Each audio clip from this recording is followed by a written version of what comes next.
Next one is when x cube minus 2x square plus px minus q is divided by x square minus 2x minus 3, the remainder is x minus 6. So the values of p and q respectively are, here there is only one method frankly of solving this. Some books do solve the problem using remainder theorem. How? I'll tell you.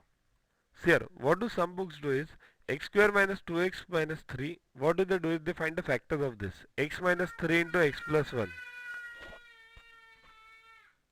Then input the values of x equals to 3 and minus 1 in the given expression. Use remainder theorem. Then input the values of x equals to 3 and minus 1, the reverse of these, in this expression and equate it to 0 using remainder theorem.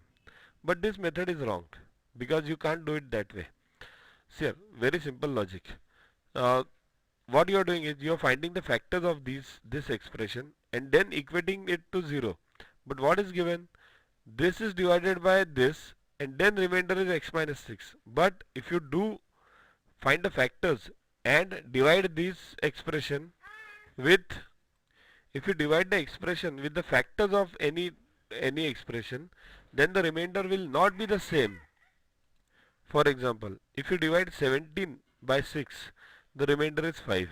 But if you find the factors of 6, that is 2 and 3, and divide 17 by 2, the remainder will be 1. If you divide 17 by 3, remainder will be 2. So this remainder of an expression cannot be equated with the remainder of the factors. So don't go by remainder theorem. In this problem you might get it right, but in future somewhere you will get the maths wrong. This is not a correct mathematics. So the correct mathematics is simply do it by division method. X cube minus 2x square plus px minus q divided by x square minus 2x minus 3. So divide it first by first, only x cube over here minus 2x square minus 3x.